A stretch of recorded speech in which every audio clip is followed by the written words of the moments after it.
Hello, thank you for joining me today on my channel as I begin a new anime. This has been on my list for a long time, one of the oldest on my watch list, be it anime or live action. So it's a really good feeling to finally get to it. I'm quite excited. A few things before I get into the episode itself. Let's begin with things I know. I know the two main characters. I've seen them. Like, I know the look of their, or I know the design, right? One of them has blonde hair and he's got this red coat. It's kind of like an iconic red coat, right?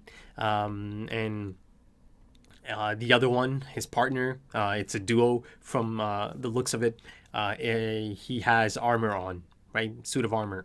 So that's about it. That's all I know about it in terms of actual, character designs. So I know those are the two main characters, the protagonists, potentially or essentially, and that's about it. That's all I know about this, the look of these characters. So no spoilers to address. Or to be upfront about. I'm all about being transparent. But yeah, that's about it. Also, I do know that this is considered one of the all-time great animes, right? One of the greatest. And for many, it's the greatest anime of all time. Again, same thing was kind of said about Death Note. It's one of the all-time greats. And for many, it's the greatest anime of all time. And then, of course, the next thing that needs to be addressed here is the sub and dub debate.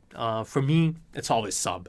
Right, I had to do the same thing for Death Note, a segment in the intro explaining. I mean, it's not really much of a debate for me, in my mind, it's not really a debate. I come from a film background. I've been watching films all my life, all kinds of films in all kinds of languages through subs. I don't mind subs one bit. I love subs. They've allowed me to experience some amazing films, over my lifetime. Essentially, the notion of potentially checking out a French film as a dub or a Japanese film as a dub, any language as a dub, that notion is so foreign to me, So yes, of course, I believe anyone who tells me that, yeah, it has a great dub, fantastic dub, but I have no reason to switch to it. I have no desire to switch to it. Again, I'm not going to do it for film. I've never done it for film because that would be absolutely ridiculous to watch a French film in an English dub or any other, language film as a dub. Kind of defeats the purpose, really. An example here is Death Note, right? Much like Fullmetal Alchemist Brotherhood, that's meant to have a phenomenal dub, right? Though the whole concept of, the dub is definitely better than the sub. I mean, sure, subjective. Yes, even if a lot of people believe that, it's still subjective, right? I've heard from many as well that they prefer subs, so it is subjective. And I'll give you my own experience. I'll tell you about my own experiences. I've been checking out the sub. I've been loving the sub. At no point during the sub did I think, I kind of want to switch to dub. At no point did I have that thought. And I have checked out the dub for some key episodes and some key moments. Yeah, it's good. It's good. But at no point did I think, it's certainly better than the sub. I prefer the sub. So yeah, at the end of the day, I want to experience it in its language of origin, and it's Japanese because it's a Japanese product. It's a Japanese production. No amount of debate can change that, right? So yeah, that's my take on this. And if it's that big of a deal breaker for you that you completely just refuse to watch the sub, then I suppose, you're not going to be checking it out on my channel. Also, if you're interested in full length for this episode or upcoming episodes, or even early access to upcoming episodes or the next episode, check out the Patreon page. Once again, it's only an option for people who are interested in, content beyond the scheduled content, or interested in supporting the channel and getting the perks through Patreon. If you're interested, check out the link in the description and the pinned comment, sorry. And, also, links to my social media, Twitter specifically, are also in the pinned comment. So if you're into that, check it out. I think that's about it for this intro. It's long enough, but, of course, a few things have to be addressed. But yeah, that's about it. Let's get right into it. Oh, cold open. Ooh, big circle to small circle. All the hype right now. The Ice Alchemist. Ooh.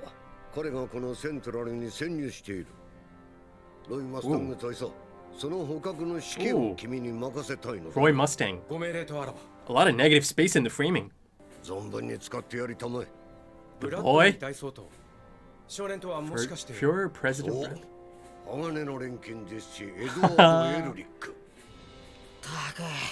人使いの荒い大佐だぜ。せっかくリオール行きの切符買ったのにキャンセルだね。しょうがね。Oh. ちゃっちゃと終わらせちまうぜ。ある。兄さん。Oh, that's his brother. Okay. Okay. Ice Alchemist, Roy Mustang, the Elric brothers, then I guess suppose.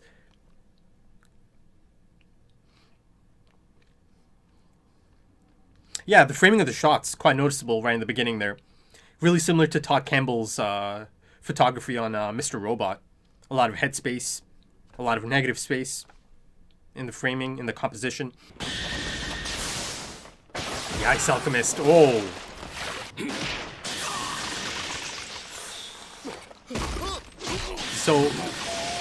So the kid, he's the Fullmetal Alchemist. This is the Ice Alchemist. 水の属性だ。錬金術。ひでえことすんな。大いなることをなすには犠牲。Oh my god, that sounds so familiar. 10日交換というやつさ。そんなもんが10日交換のわけねえだろ。Okay, that sounds just like Hanji. 錬成人もなし。見とれてる暇は。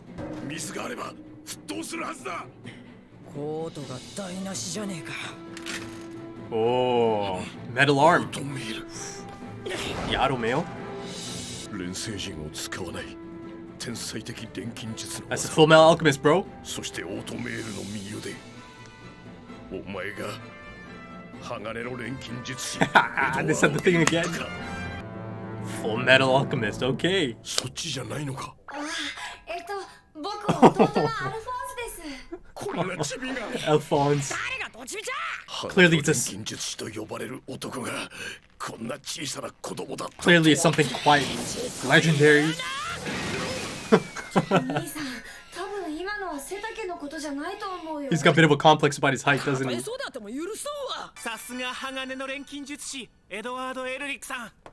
ご協力ありがとうございます。Oh no. It's gonna be a running gag, isn't it? 弟のアルフォンス・エルリック。相手を甘く見てたようだな、鋼の。 Fullmetal. あいつ何者なんだよ。だから説明を聞きたまえと言ったはずだ。だが君はそんなやつさっさと。わかりました。悪うございましたよ。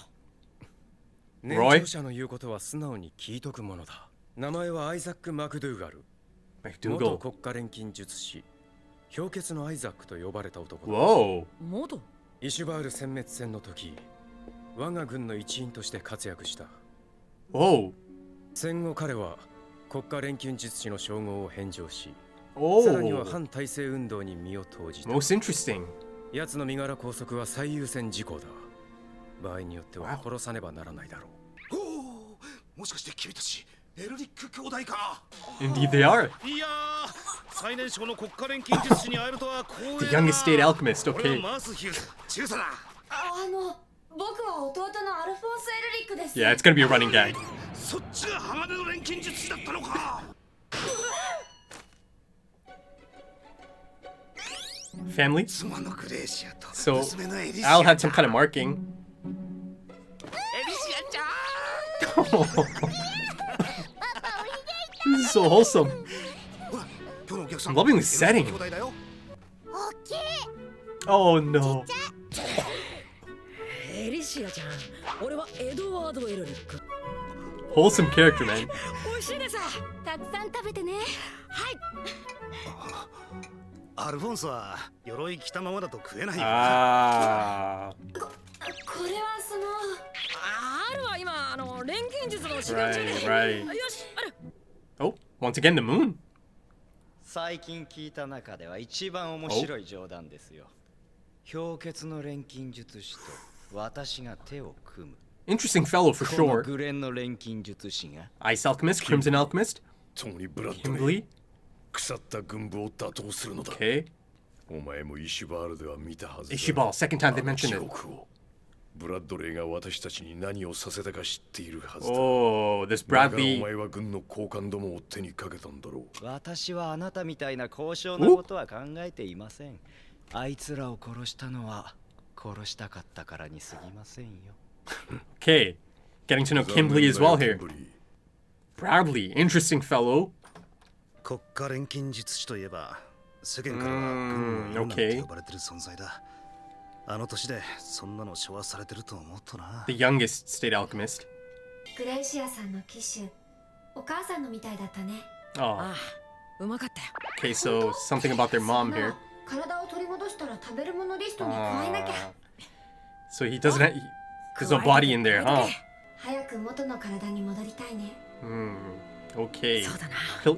Some kind of incident caused this. 私も Ooh, he's an alchemist as well. Now, it appears that clearly he was wronged. Isaac. He was made to do some terrible things from the sounds of it. Sir Isaac. Strong arm alchemist? Armstrong? Whoa! Kind of reminds me of Zangief from Street Fighter. It's a great display of the magic system, the power system of this. It can throw up a lot of great fights. The elements. How they react to each other. Oh, it's like a bomb. サンキュー、あれ。 Al. 追いかけよう、兄さん。 I really like Al. 行くぞエロリック兄弟。炎の錬金術師。 Ah, of course, there's gotta be a flame alchemist. かつての戦友と戦わねばならないと。戦友。私に友などいない。 Yeah, this man's been イシュバー wronged. ルにいたのは腐りきった軍とその犬。 Ishibal, for sure, gotta keep that in mind. 所詮は炎。水には勝てぬ。 Okay, he's been making these, he called it transmutation circle earlier. And he said just one more. よしよしよし。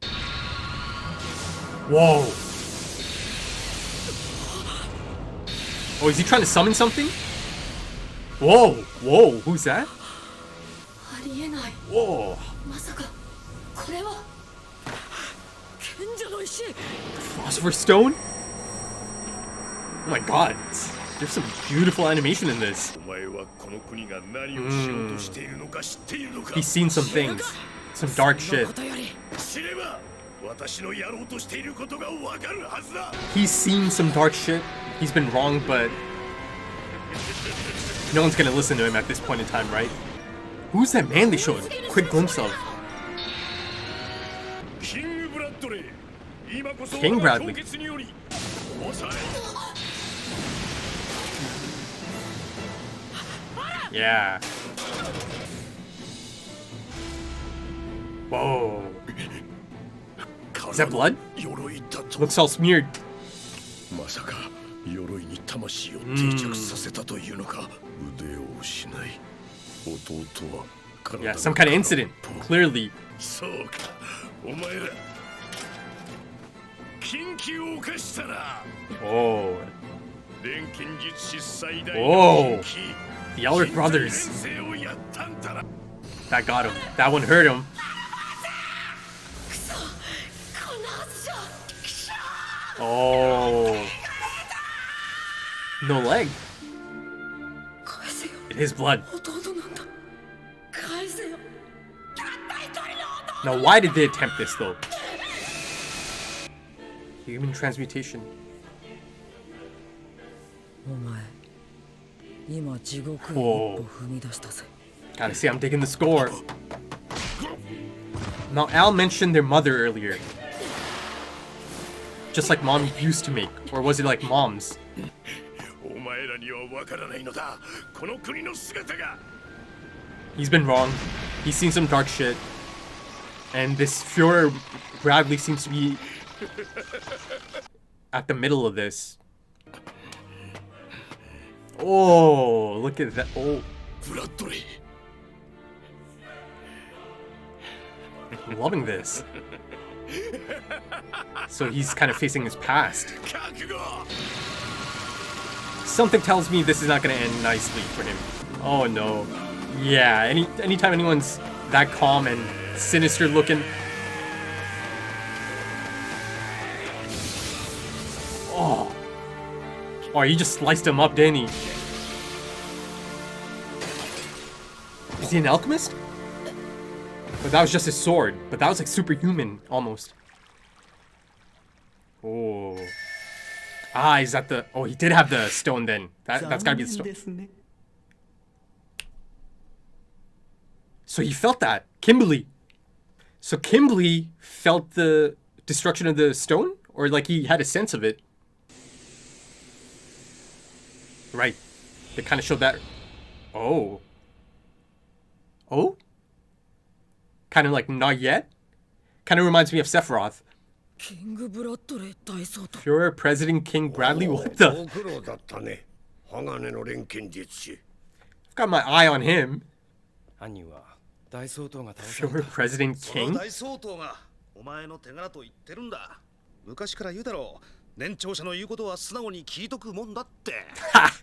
He said that earlier, didn't he? Who's this? Oh, Armstrong. He's quite the character, isn't he? And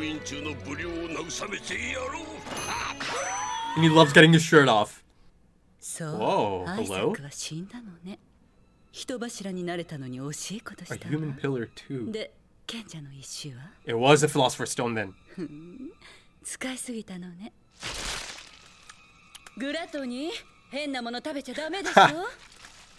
Whoa. Drenched in red. Oh, Lior. They mentioned that in the beginning.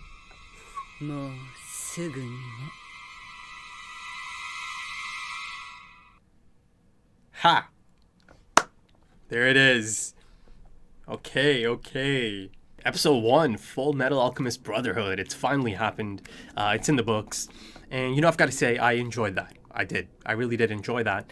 It was...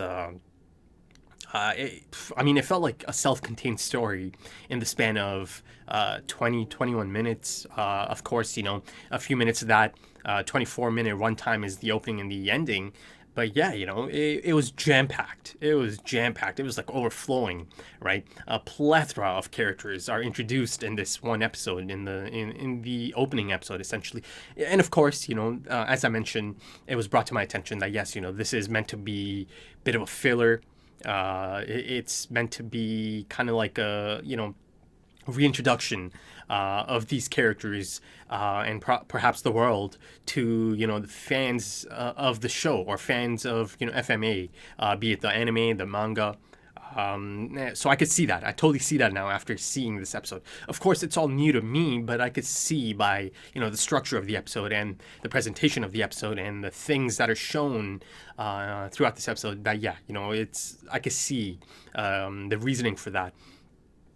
Now, I mentioned that they showed us a plethora of characters, but I think they also did a good job of letting us know who's who and who's going to play a part in the near future, in the immediate future, right? And then at the same time establishing who I might not see for some time, yet they have established them. And again, that was one of the points that was essentially shared, that yeah, some of these characters are introduced long before their actual introduction in the story. So I'm not going to see a few of these characters for some time. And yeah, I feel like even if I didn't know that, this episode kind of did a decent job of establishing that. So of course, in that sense, it's not going to continue like this in the rest of the episodes, right?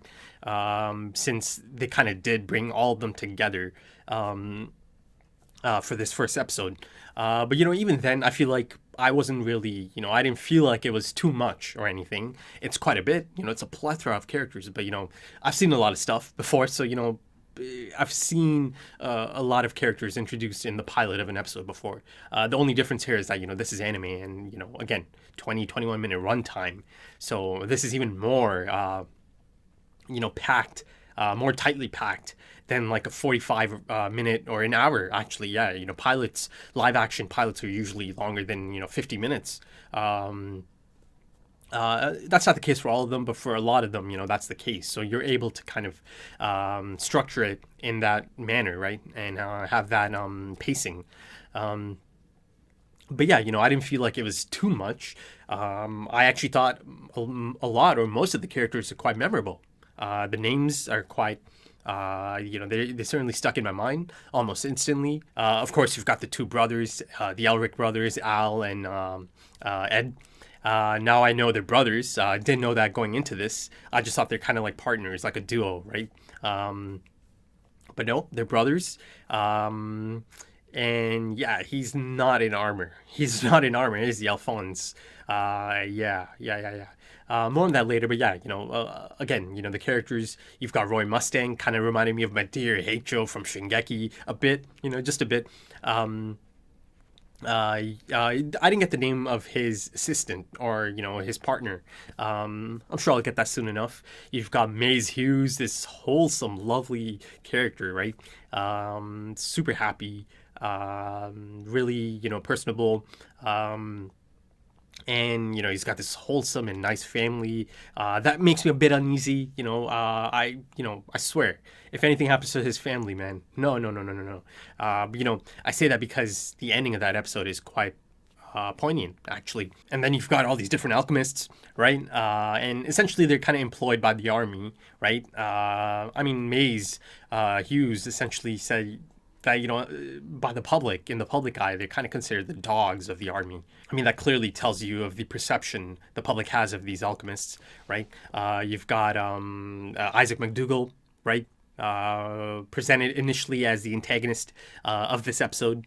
He's gone. By the end of it, he's gone. But, of course, it's not as simple as that, is it? There's a lot of gray area. Everyone has a past, everyone has their own struggles. That's clear to see in this episode, right? Through different characters. Certainly Isaac McDougall, the Ice Alchemist. Then, of course, Roy Mustang is the Flame Alchemist, right? You've got the Strong Arm Alchemist, Armstrong. That's quite the character, right? I'm sure I'm going to get a lot of fun moments. Like I said, reminding me of Zangief from Street Fighter. You've got, of course, the Elric brothers, the Fullmetal Alchemist, right?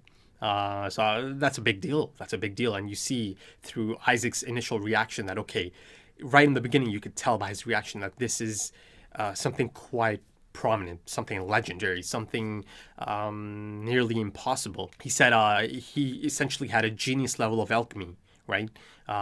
So it's quite shocking that someone of his age, of Ed's age, is able to, accomplish this, right? So that in itself is something I need to keep an eye out for, right? Now, again, there's other moments here that they've set up that, yeah, there's certainly been something dark that's happened in their past that's led them to this position. More on that later. There's a few more characters I need to, go through. Kim Lee, the Crimson Alchemist. Interesting character. And, it appears that he actually felt he felt that, as Isaac, the Ice Alchemist, died, he felt that, or he felt the presence of that Philosopher's Stone. That's certainly established as something prominent for this story, right? It appears that even the Elric brothers know about it. They certainly know about it, but it appears that they might even be after a Philosopher's Stone, maybe, right? Because they have their own set of problems, right, that they want to kind of overturn, right? Of course, their bodies, they've lost them. And then, of course, Ed has his body, but it's kind of, he's half and half. They showed that he's got this metal arm, right? In that quick flashback, they showed that he had no legs. So I'm assuming he's going to have a metal leg as well. And all this because they performed this taboo, right? The human transmutation. And of course you have the Fuhrer, President King Bradley. Quite the title, right? Now, you see the duality of this man, clearly. Isaac McDougall, the Ice Alchemist.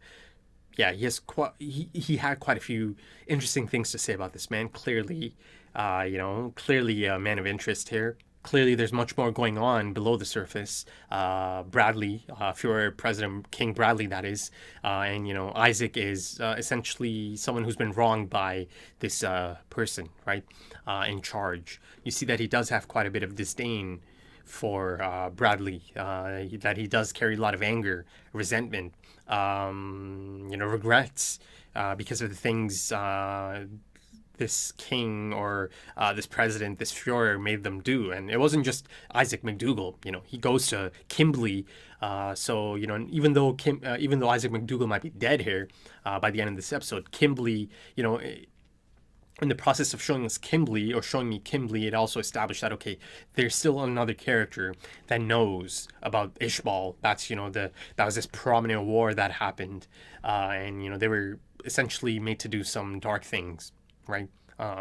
From the sounds of it, some unforgivable things that essentially made Isaac McDougall turn his back on the military, the army, right? They mentioned dissident, right? So that implies that clearly it's some sort of authoritarian regime, right? The army, that is, this army. And, the leader of it is Bradley, who is clearly, this character is, it's so clear that there's so much more than meets the eye about this character. He took care of Isaac quite quickly, didn't he? Quite impressively. Now, it didn't look like any of the other alchemists at all. So, this appears to be something else. He had like superhuman speed or strength, or essentially he's quite competent, right? He's quite a fighter, right? And again, he appeared to be superhuman almost, given his movements. So yeah, Bradley, certainly a man of interest, a character of interest at this point in time. And you see, I mentioned the duality earlier. You see that, he's got... at times he's really happy, really personable, right? A nice man, essentially, a great leader.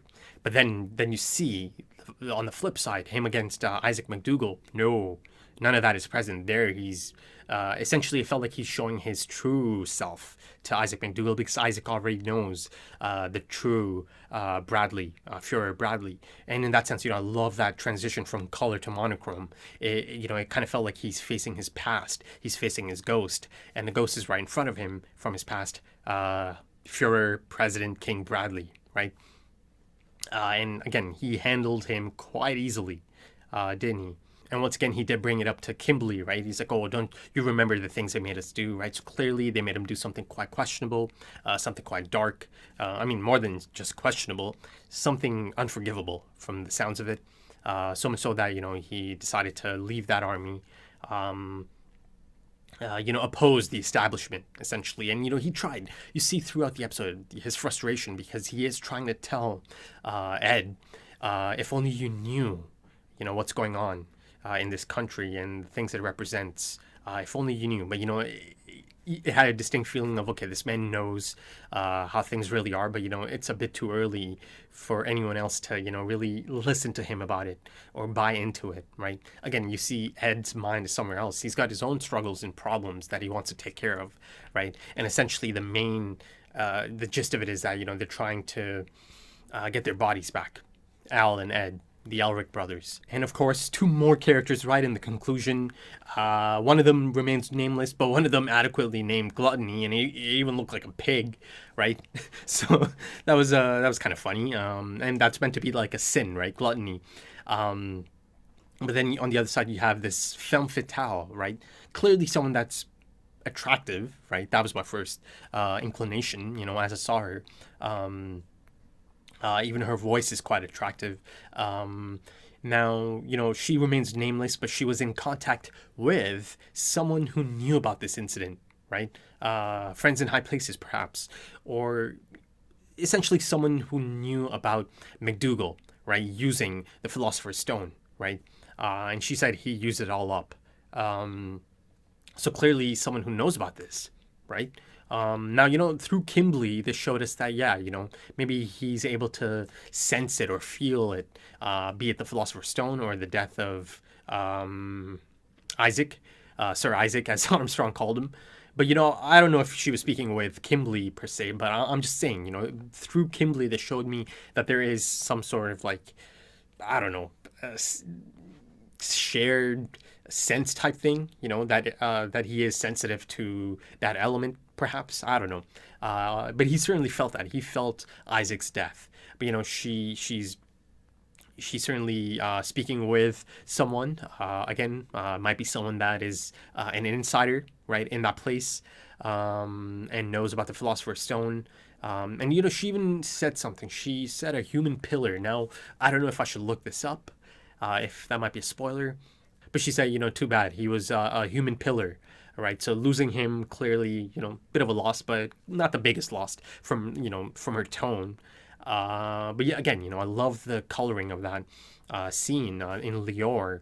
And of course, Alphonse mentioned Lior earlier, that they had tickets to go to Lior. So, again, they are in pursuit of this goal, or, the conscious desire of these protagonists is to get their bodies back, right?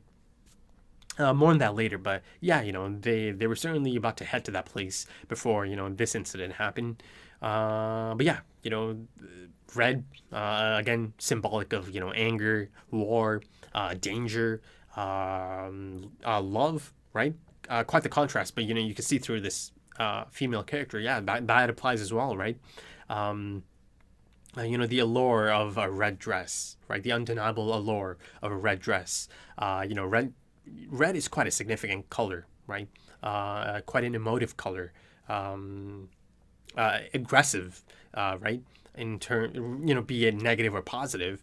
I felt like there was a bit of both. I mean, it certainly got the point across that yes, things are about to get chaotic, right? Danger, essentially, or even more chaotic. This episode was quite chaotic, but again, this is meant to be at some point in the middle of the story, from the things I've been told. But yeah, that ending is quite symbolic of the things to come, perhaps. And that's why I initially mentioned Maze Hughes and his family. Really wholesome. Like extremely wholesome family and an extremely wholesome man. So this ending, anytime I see really wholesome, characters, it makes me a bit uneasy. So, I hope nothing happens to his family, man. I really do. So yeah, let's see how long it takes before I see a lot of these characters again. I did feel like, a few of these I'm not going to see for some time, but, a few of them, it's clear that they are meant to be part of the immediate future of this series, right? It's a long one. So, let's strap in. But also, speaking of unnamed characters, a quick glimpse of this ominous figure, clearly, right? Like I said, really reminded me of Sephiroth, that type of presence, right? You see, it almost kind of felt like he's about to be summoned, right? But then, once Isaac's kind of taken care of, in this large transmutation circle that was essentially made up of smaller transmutation circles, and it appears that the Philosopher's Stone allowed Isaac the capacity to pull this off, right? And that was essentially set up right in the beginning, first shot of the episode of the series of FMAB. They show the city from above, and you see that it is a large circle, right? And then, immediately transitions into a smaller circle, a smaller transmutation circle as Isaac draws it, right? So, it's kind of unmissable, right? The shape of that city. So, something I should probably keep in mind. And again, it was quite clear in that map, right in the next scene, essentially, as Bradley and Roy are discussing, the arrival of the Ice Alchemist. It was quite clear to see in the map, right, the shape of that map, of that city. And of course, really early on, there was quite a distinct quadrant framing going on, right? A lot of negative space, a lot of head space, and like I mentioned, Todd Campbell from Mr. Robot had photography like that, right? Really similar to that, actually. So, I saw that type of framing throughout the episode. I thought it was used to great effect. And actually, even the episode as a whole, I thought it was quite good, actually, in terms of the animation, the imagery, the backgrounds. I quite liked it. It was memorable, that's for sure. Yeah, quite a few frames really caught my eye in that episode. So yeah, I'm sure I'll have quite a few frames once I go through it again during editing. I like to do that as I edit the be it an anime or a show. I'll be editing. I'll come across another beautiful frame again, and I'll kind of save that frame and then continue the editing. That's part of my process. But yeah, they've planted the seed of this ominous presence, and had a distinct feeling of, okay, not yet. But it's been established now, so I'm sure that's going to, or this character is going to show up at some point in the story, probably down the line, not just yet, because now a lot of things have to be explained. Any backstory to shed some light on the Elric brothers. They actually showed me a bit of it, right? The human transmutation. Again, it's taboo. Apparently, it's one of the darkest things an alchemist can do. According to Isaac. So, that raises the question, right? How come they, had to take such actions, right? And in doing so, he kind of lost Alphonse, and then he did the human transmutation and was able to get his soul back, but only his soul and not the body. And, his soul was kind of attached to this suit of armor. So, yeah, but, even before that, how come they were up to something, right? And it clearly didn't go according to plan. They mentioned their mom. So, let's see if that has anything to do with this. Is there something dark in their past, right? Is there some tragedy in their past, right? A ghost of the character's past. And of course, I'm sure, any backstory is going to shed some light on this, inciting incident that clearly radically upset the balance of forces in the lives of these protagonists, right? Al and Ed. And then, of course, the protagonist must react to the inciting incident. That's kind of like structure 101, right? And you see that they have. Something happened and they did react to it. And in this case, it's multiple protagonists, right? The Elric brothers, Al and Ed. I mean, that's the function of an inciting incident, right? That it's thrown their life out of balance. The protagonist's life out of balance, again, in this case, the multiple protagonists. And, in doing so, or in turn, arousing the conscious and unconscious desires, right? It could be both. It could be just a conscious desire. So in that sense, I felt that there was a lot of good setup in this episode. I have a lot of questions now. Be it about the Alric brothers, be it about the Fuhrer President King Bradley, and the things he made these soldiers do, or these alchemists, these state alchemists, right? People like Isaac McDougall made them do some dark things. So, I think in terms of the tone of the first episode, clearly, there's a bit of comedy in here. There is clearly some dark stuff, some dark themes in this. Even though there is a light-hearted side to this, there are some dark themes here. They've alluded to things like, atrocities committed by army, at the order of their higher ups, right? You could see that they are going to look into the value of life for sure, right? Or explore that. And I say atrocities because my first thought here is, just based on so many other things I've seen, in terms of an army and, the soldiers or army being against something, genocide was a thing that kind of came to mind immediately. So that's why, I kind of mentioned atrocities that, certain soldiers might be against. So, that's why I think there are some dark themes that are probably going to be explored here. So, I think it's a good mix. And I thought it was a good balance, actually. The comedy didn't feel too out of place. I thought they did a good job of juggling it and, having a seamless transition to a more serious and darker tone. And it certainly gets dark. It certainly gets dark for sure, right? At times you'll see, of course, there's that running gag I've seen throughout just the first episode, people mistaken the mistaken identity, right? People thinking that Alphonse is the Fullmetal Alchemist, and it kind of makes sense as well, right? Given his stature and, that he is in a suit of armor. It happened quite a bit. Happened a few times, actually, Maze Hughes and that other soldier. You see that Sir Isaac also, he was a bit shocked by this revelation that the Fullmetal Alchemist, someone of genius alchemy skills, right? is this person in front of him, right? It didn't quite match the mental image he had of the Fullmetal Alchemist. That in itself is quite substantial, right? That someone like someone like him is not really meant to be in this position, right? Or able to achieve, or at least the perception is that you shouldn't be able to achieve something like that at that age, right? Being that young. So yeah, something to keep in mind as the story progresses. And of course, the other one being the complex he has about his height.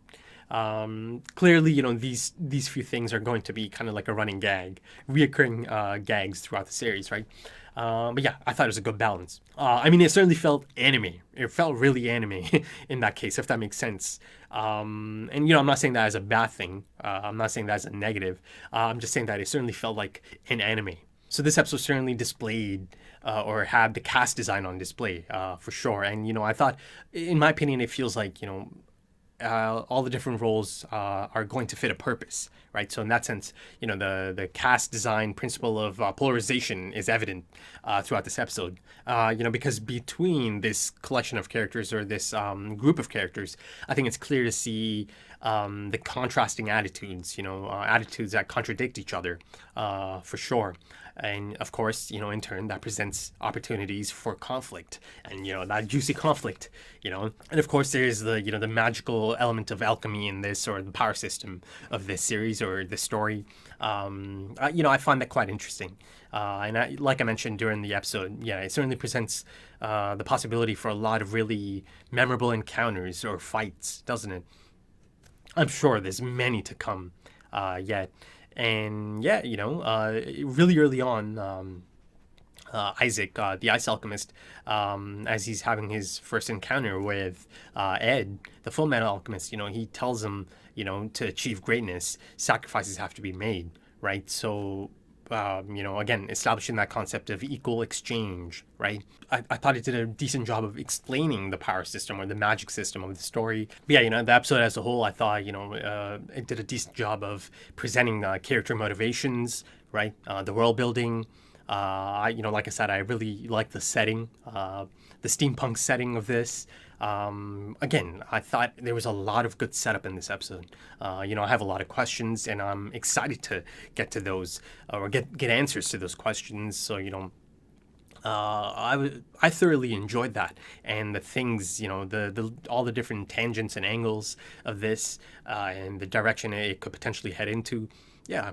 I'm in. Certainly has a grand, epic fantasy feeling about it, doesn't it? The music, of course, the score was one of the standouts as well. And again, it adequately matched that setting and the tone. And I like that it's different from any of the other anime I've been, checking out.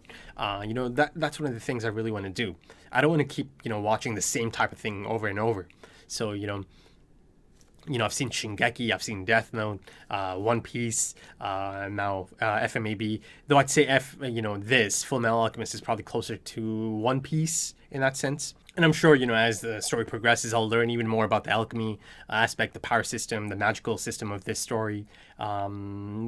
Essentially, they kind of already established the whole concept of equal exchange, essentially, right? And of course, the Philosopher's Stone, it appears that it is going to play a major part in this, magic system or the power system and the story as a whole, I think. But yeah, of course, a lot to take in, a lot to keep in mind, but that excites me.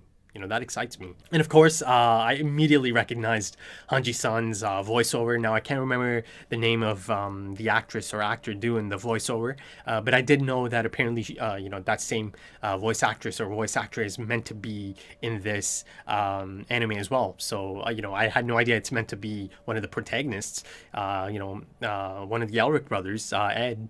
So that was a pleasant surprise, but also quite unmissable, right? It's so distinct. So I immediately clocked that. So that's really nice. It's really nice to know that I'm going to be hearing that voice for the rest of the series. And of course, it's possible I might recognize other voice acting. Right then, that's about it for this episode. I'm excited to continue, and I'm so excited that I've finally started this series. One of the oldest on my watch list, be it live action or anime. So it feels damn good to actually finally start it. So if you enjoyed that, consider dropping a like, consider dropping some comments, give me your thoughts. If you're interested in full length for this episode, or perhaps even early access to episode 2, consider checking out the Patreon page. Once again, just an option for anyone who's interested in the perks of supporting the channel through Patreon, or, you know, content beyond the scheduled content. If you are interested, check out the link in the description, in the pinned comment. Also, you know, I have links to my social media, specifically Twitter. That's the one I use most. That's about it for this one. Thank you for joining me, and I hope to see you again soon for the next episode and beyond for the rest of the series. So until then, take it easy.